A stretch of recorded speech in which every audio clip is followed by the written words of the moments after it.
Good morning, everyone.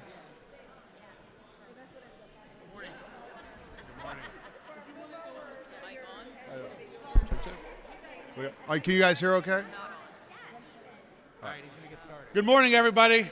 I want to thank you for gathering here as we are in October.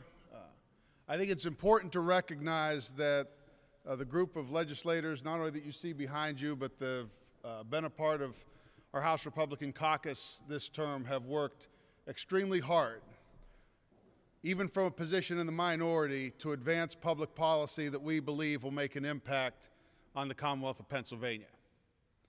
And we have been very clear since the beginning of this session what we believe needs to happen. When the governor proposed his budget in February, it was so out of line with the fiscal realities of this Commonwealth that it has led us to this point. And I think where we find ourselves now is the idea of how in the world can our number one role as state government in producing a state budget once again be not only late, but still talking in the realms that are outside of the realities of our economic situation in Pennsylvania. And so I think it's important that we once again, as the House Republican caucus, reiterate where we are in relation to the budget. First of all, you cannot continue to have budgets without sustained economic growth. And we continue to see jobs flee Pennsylvania. There's only one way. I hear a lot about revenue, and to be very clear, there's only one way state government receives revenue. It's not from a bake sale on the Capitol steps. It's from a tax base, which you don't have if you don't have working people in the Commonwealth of Pennsylvania, if you don't have jobs in the Commonwealth of Pennsylvania. And the number one way we can reignite our economy in Pennsylvania is to unleash our energy industry. What we have underneath our feet in terms of natural resources would make any state in the union green with envy. And yet we continue to miss our opportunities. One of the reasons is we still have the instability in our energy market because of the Regional Greenhouse Gas Initiative that we were taken into under Governor Wolf through executive order. It is imperative that to bring stability to this industry, to bring certainty to the market that can grow our economy, we have to get out of RGGI once and for all. We are prepared today to offer a discharge resolution to begin that process with a bill that has been in the House, came over from the Senate, because you really can't get anywhere else in energy policy until we take care of this fundamental issue. We've talked about it since the beginning of the year. We're going to have the opportunity to move forward on that. We believe that will open up all kinds of possibilities for sustainable economic growth in the future. And make no mistake, that's what makes budgets sustainable. You can make a budget sheet say whatever you want in terms of the numbers. But if you don't have the jobs behind it in the economy, that's all they are. They're just numbers, and we continue to see the numbers go in the wrong direction. In several years, if we continue this rate, we will be in deficit spending, and that is not an option for this caucus. The second thing I want to address that is one of the cost drivers in our budget and is one of the most critical things that we do as lawmakers, and that is ensuring that every one of our students has access to a high-quality education. We cannot guarantee success for every student. There are a lot of circumstances that are in play when it comes to educational success. What our job is and what our mission is to ensure that every student has an opportunity in the Commonwealth to succeed, and regardless of how much money we have seen invested into public education over the past several budgets, historic levels, we are still seeing students that do not have those opportunities. We need transformational change in our educational system.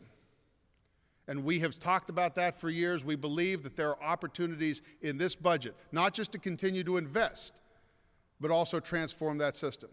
And yes, some of that transformation comes with dollars, and we're prepared to do that. We have always been prepared to invest in our children's future, and we will continue to be. But we must also be sure that our system is working.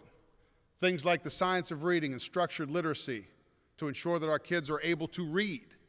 That's the most fundamental concept that we need to make sure they have in public education. And then for those students who that traditional public education doesn't work for, or maybe the school system of which they were born into doesn't allow for them to be successful, there have to be other options. There's simply no question that that can change the trajectory of the Commonwealth, and that has to be a part of these policy discussions as we talk about investments into education.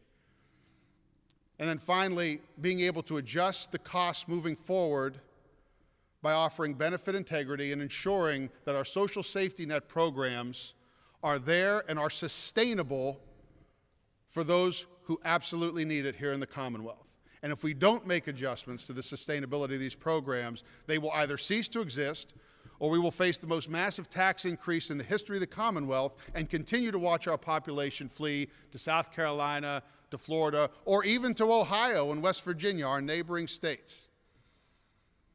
That is what is at stake with this budget. Why is it so difficult? You have two opposing views of how to make these budgets sustainable into the future, but the path we choose will absolutely make a difference if we want our kids and our grandkids to have a Commonwealth moving forward.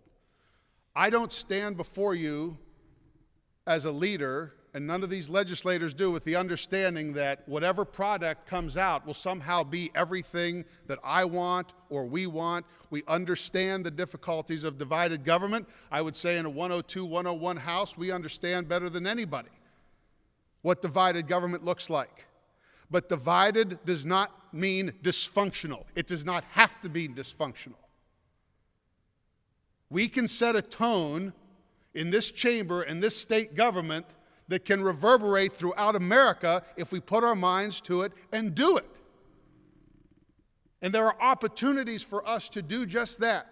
But we have to be willing to have the difficult discussions. We have to be willing to be in the rooms where these difficult decisions will be made. And we have to come together in a way that acknowledges the realities that we face and stop doing the same things over and over and over again and somehow expect some magically difficult or different result. So that's why we're here. We're here to let you know that when we go back to our districts, we are going to continue to talk about what we believe is a path forward for this budget. Economic growth and the policies that surround it, transformational change in our education system and the policies that surround it, and being able to adjust the cost curve moving forward so that these programs are sustainable. With that, I'll take questions. Yes? So half the stalling here, right, is on the Senate Republican side. What is your caucus doing to work with Senate Republicans who are in the majority there to finish this budget? This caucus has been willing to work with both sides, all sides, and we have. We've been in constant communication with the Senate Republicans. I believe that everyone has the same goal. It's just what are we willing to do to get there? Yes? Everyone was in the building this week for 3 days, and it looks like you all are about to drive home and nothing got accomplished, and this is 100 days late. Why did those difficult discussions not happen? They're happening. They're not producing the results that they need. Because I don't believe everybody has yet come to the reality of what we're facing. This group has, the group in front of you has. I'm not sure that everybody has come to that realization. Where is the fault line? Can you be more specific? Where's the divide? Where are you not meeting up? I think there's two main divides. One is over the idea that if you continue to spend at this level and make no changes to economic policy, then we will be in such a deficit spot in a couple of years that it will require a massive tax increase. Now, for some in that building, that might not be a big deal. But for others in this building, including ones that are needed in order to close this budget, that is a huge deal. It really comes down with what is the spending and how does it match the policy? Look, there's anybody who has followed my political career, not that anybody would do that, but if that were the case, you would find that any level of spending that we're currently at is too high for Jesse Topper, right? I think government has grown way too big. I think we spend way too much. That being said, I also acknowledge that I am one person in the General Assembly, in one part of the General Assembly, right? And so over the years, you try and match. All right, well, if we're going to spend X, then what is the policy that will ensure that our tax base is going to grow to support it? Because I'm not going to vote on taxing an already highly taxed population even more, so how do you get there? And if we can find those tools to economic growth, we can do it. What's frustrating about this moment right now is that we really have something that's out there in terms of economic growth that is so readily achievable, we can just reach out and grab it, and we can put shovels in the ground. And that's what's frustrating right now, is that needs to happen immediately. Talk specifically about what that is, because Governor Shapiro was at that energy summit in Pittsburgh a couple of months ago saying, yes, we need to move forward on a lot of these projects. So exactly what's not happening on the energy front? We're still in the regional greenhouse gas. We still have the lawsuit of the Regional Greenhouse Gas Initiative, of which the governor is a party to, that is still creating the uncertainty. If you talk to people within the energy industry, they are saying that until that is resolved, they are not going to commit to the kind of investment in terms of generation builds that we need. I believe that if you take RGGI out of the equation, what comes next is truly something that could be remarkable, because whether it's public policy or whether it's local options in terms of permitting, there's a lot that will happen once that roadblock is moved. And I think that's the first key to it. So is that specific issue one of the roadblocks to a budget? Is that on the table, that's not getting removed and that's a problem? That's a problem for us. Isn't that before the Supreme Court? It is. Yeah, there's a lot of things that have been before the Supreme Court over the years, and I haven't been thrilled with how a lot of them have turned out. This is our... Holding up the budget? No, no, I'm saying that we have a responsibility to legislate. It shouldn't be before the courts. This should be before the elected body that you see in front of you on both sides of the aisle and in both chambers. We need to do our job to get it done. The Senate has given us a way to do that, and we need to do it. But it is before the court today, and we need a budget this year. The lawsuit is before the court, but we can take that away. The governor can get out of that lawsuit anytime he wants. That's up to him. But we still have the responsibility to pass a bill that actually takes it out of the equation for good. Because they're not likely to rule on that until after an election that's coming up. So are you saying it should be withdrawn? Yes, absolutely. It should be withdrawn, but we also should pass a bill that prevents it from happening in the future under executive order. Leader, I know you and your members have heard from your constituencies, the leaders, the schools, about everything going on without the state funding. How far can this go until things become a real emergency? Well, it depends on who you're talking to. For some, it's a real emergency now. For others, it's longer. But from my standpoint, the problem is we haven't gotten it done. Depending on whether you're a school district that is in a really good financial situation, or whether you're one that's not, your definition of emergency and the timing of it will change. What has to drive us is where can you get to an actual good product. The quality matters as well, and that's what's holding it up. Steve? They're looking at the calendar. It looks like a budget bill might be passed today and going over to the Senate. Just trying to read tea leaves. Have you been brought into any budget conversation at this point? And can you say how those are going? They're not going the way they should go, is what I'll say. And as far as any budget bill that might be voted on in either chamber today, as of now, that's not agreed to.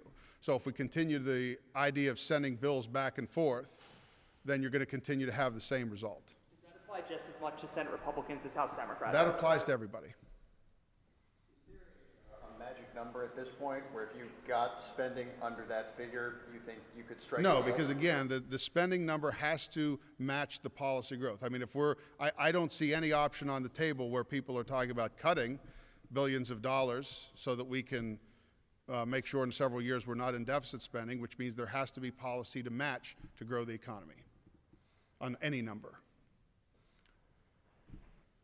Just, there was some talk about the court weighing in on important decisions. Skill Games is also going before the court soon, potentially. They've taken up cases about that. Are you concerned about the outcome there and how that might be shaping budget talks?